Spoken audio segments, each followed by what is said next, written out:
Legendary Lita is back on Raw, hitting beautiful moonsault on Becky Lynch. Ronda Rousey decides to go after Charlotte Flair for WrestleMania. Nyla Rose defeats Ruby Soho with a devastating beast bomb, and Britt Baker buys Mercedes Martinez? What? Welcome everyone to Ring the Bell, this is DS and this is Women's Wrestling Weekly. Let's go right into Raw. Let's talk about Lita and Becky Lynch segment. Lita starts the segment talking about how she wanted this match with Becky Lynch for a very long time. Becky then comes out to interrupt and tells her why she hesitated to accept her challenge. I actually really like this part. So Becky mentions that Lita was her teenage idol. Then when she joined WWE, Lita was her biggest supporter since day one. Along the way to the top, she chose to lose friends and besties like Charlotte, but she said she didn't want to lose Lita, her hero, her mentor. She said with no Lita, there's no Becky Lynch, but now that Becky Lynch is here, Lita should not. That was a great line. Now that Lita asked for a match, asked to take the belt, especially during this important Mania time, she's ready to lose Lita in her life by defeating her. Lita went more of a traditional babyface route, so she thanked the fan for making her 4 times WWE Women's Champion. She'll enter that match with the support of WWE Universe and become the 5 times Women's Champion. Then Becky cheap shots Lita, corners her, then Lita reverses the manhandle slam with the twist of fate, finally a good one, I'm looking at you Charlotte, and then a beautiful moonsault. I love that they didn't go with the tired route of, oh, you're a has-been, we moved past by you, you're old, the Alexa Bliss Mickie James storyline. This promo, you can feel a lot of respect coming from Becky to Lita, and this is the way to book your legend. Lita's side of the story was more of a traditional babyface. I personally think of her more as a badass final boss type of the women's division, so I didn't really expect her to go in as an underdog with the crowd support route, but I think logically it makes more sense because she hasn't wrestled for a very long time. Thrilled to see her hit that beautiful moonsault on Becky Lynch. You'll be blown away if you hear some of the behind-the-scenes stories that Lita shared with me in our interview with Ring the Bell that I filmed literally yesterday, which will be coming up this week. I'm so excited about this, and I love this segment, extremely satisfied. On Monday, we saw Women's Elimination Chamber participant announced, so it's Bianca, Liv Morgan, Nikki, Rhea, and Doudrop with one mystery participant. I think the most likely guess is Asuka, given that we know that all and everything mystery have been Asuka for years. But let me know who your guess is. I can see being Lacey or Bailey returning to Saudi Arabia, but also there's this speculation I really don't want to talk about that certain someone would win this match and challenge both champions to recreate that freaking Mania. No, God! This Raw, we saw Bianca Belair versus Nikki ASH. I fully expected this to turn into another quick win for Bianca. For, 2 weeks, we've seen Bianca booked so strong, defeating both tag champions, but they came prepared with something kind of different where Nikki pulls the apron skirt under Bianca, tripping her, quote, injuring the leg, and from there we see Bianca defeating Nikki even with the bad knee.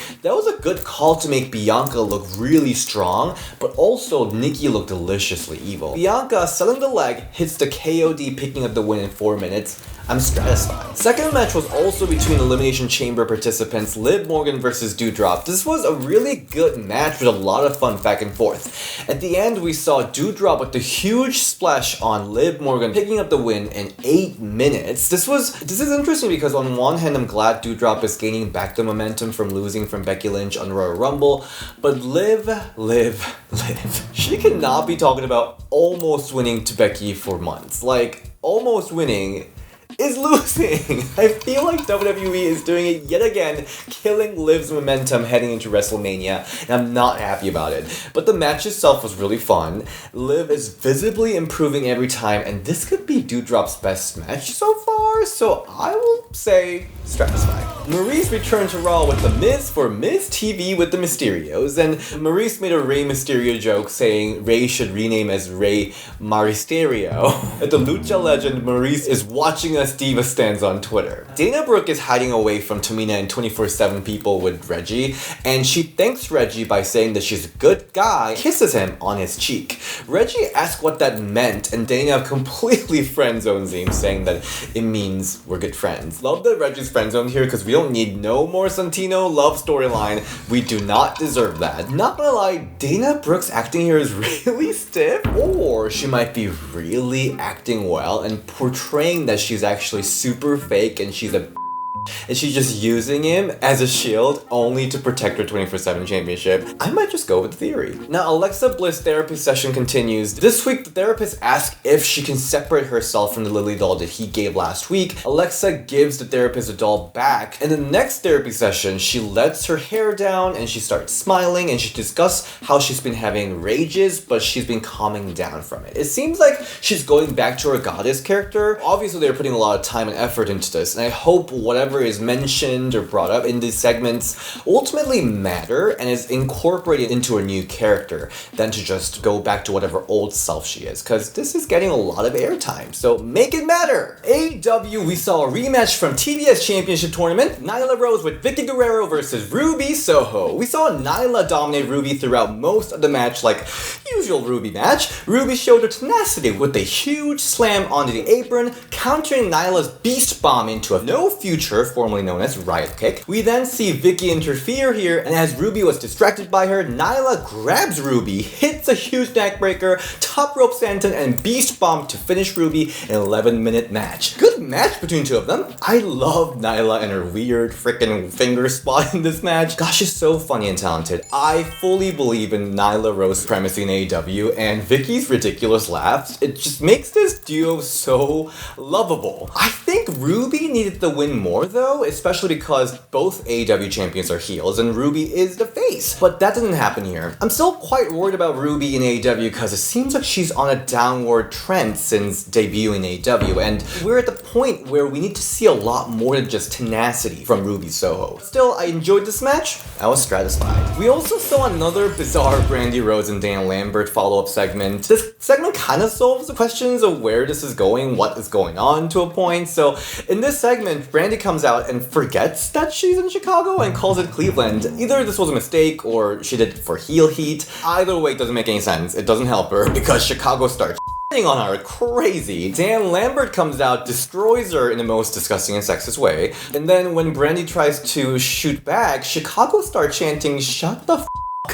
Whoa, Chicago's tough. Dan Lambert's insult continues, Brandy gets upset, slaps him, and then he brings out Paige Van Zandt, the UFC fighter. Brandy and Paige gets in a brawl, and all the women from the locker room clears out, stops the two from fighting. I was so confused about this whole segment, I was like, what the heck is going on? So I did some research. So Dan Lambert, turns out, he's the owner of this big mixed martial arts group team called American Top Team, and Paige is part of that team, so that's why she came in to fight Brandy. So I guess this is kind of AEW's answer to WWE's Ronda Rousey booking. But at the same time, why are we acting like Brandy and Paige Van Zandt needs a pull apart, where in reality, Brandy should be saved from Paige if anything? She will literally destroy you, Brandy. Like, why are we booking Brandy like she's a big threat when she's clearly not? I just don't get this booking at all. I'm not excited about it. Nothing makes sense. Girl.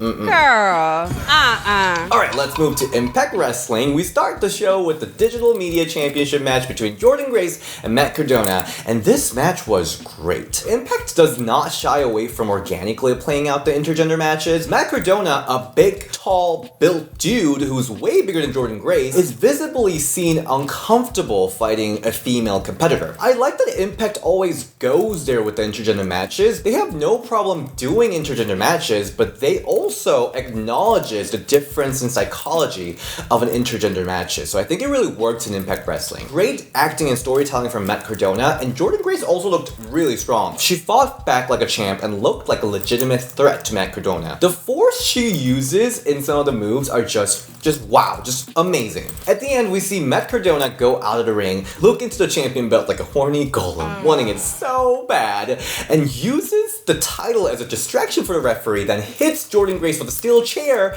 ending her with the radio silence to win the match and become the new digital media champion. Great storytelling, acting from both competitor, great match, I'm satisfied. We saw another Masha Slamovich squash match, this time against Casey Lennox, who we've seen on Ring the Bell before. Huge roundhouse kick followed by running boot in the corner, and then finishes Casey off with the Russian death device. Great build for Masha, but to be honest, we've seen it like 5 times now. I'm ready to move on and see bigger things from Masha. But still, still satisfied. The inspiration versus the influence storyline continues to suffer from someone in this feud unable to show up to the taping. We see backstage Cassie and Jessie approach Madison Rayne and Caleb with the K, and the inspiration gives a gift to Caleb. A new phone with a picture of them as a background, which I'm like, what?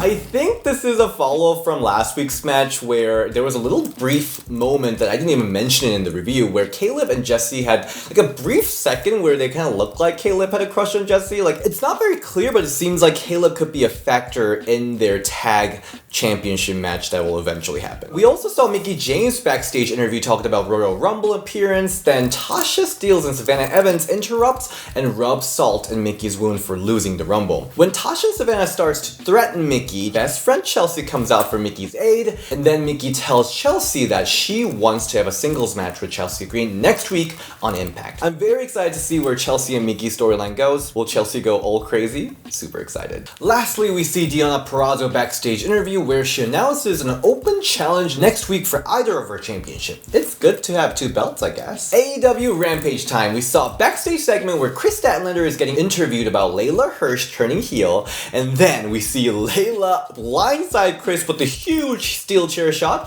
Layla looked evil AF. I loved it. AEW is doing a really great job building heels. Britt Baker, Serena Deeb, and here Layla Hirsch, but it's time to get some good faces. Come on! We also saw a highly anticipated match between Mercedes Martinez and Thunder Rosa. This was Mercedes Martinez's first singles match in AEW, so I was super excited to see her go. But then we see Thunder Rosa start beating the fuck out of Mercedes for a huge part of the match. To a point where I'm like, wait a minute. Wait a minute. I mean, it was glorious to see Thunder Rosa like full force, unstoppable, but we also want to see some greatness from Mercedes who just got here. But right after the commercial break, we see Mercedes hit a huge death belly driver from the second rope, rolls outside, and Mercedes out of nowhere whips out a steel pipe and hits Thunder Rosa in the face for a DQ finish. This match was short, but super intense. I love their chemistry so much, so I'm dying to see another huge match between them. But we see some storyline progression in the backstage interview where it's revealed that it's Britt Baker, the dentist have some money, is the one who paid and hired Mercedes to, quote, finish Thunder Rosa because Jamie Hayter isn't doing the job for her. And she's upset that Mercedes didn't get the job done. Britt says Mercedes better not lose again or she will have her out of AEW faster than her with her last job. Shade. This is an interesting storyline progression. I've been confused about Britt Baker's storyline for a bit. They were teasing a breakup between her and Jamie Hayter, and then she feuded with Statlander again with Adam Cole, but I guess we're back to Thunder Rosa. I mean, yes, they had the historic classic match between them. I don't mind Mercedes being a hitman actually. In fact, I think it's kind of a cool gimmick. Storyline continuity in AEW is all in shambles, but let's just think of it as a clean slate and build from here because Britt Baker, Thunder Rosa, Mercedes, and potentially Rogue Jamie Hayter, I think we've got something here. We can finally have some fun storyline here in AEW Women's Division, so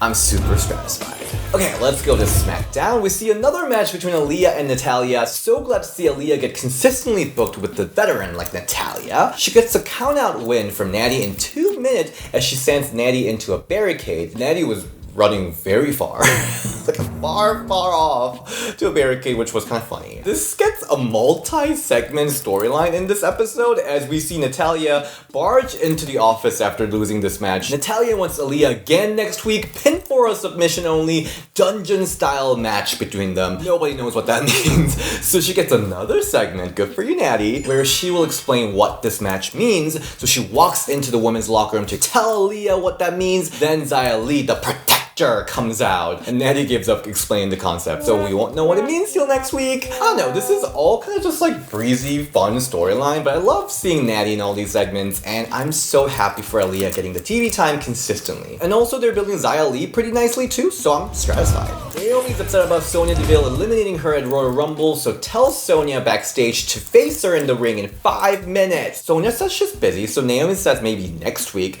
Sonya then tells Naomi that's not possible because Naomi's getting a championship match against Charlotte Flair for the SmackDown Women's Championship. Naomi does not buy that, but Adam Pearce says for real. So we're getting another Charlotte Flair versus Naomi match, but this time for the championship. We'll see what kind of shenanigans they have next week. Lastly, we saw a Charlotte Flair segment. This was a total mess. Sonya's out here with Charlotte, and out of nowhere, she just tells that Ronda Rousey already picked Becky for her WrestleMania match. Just casually, I guess they start making important decisions outside of TV now. And then Sonya tells Charlotte that she can pick her opponent for the main event of WrestleMania. And I'm like, wait, what?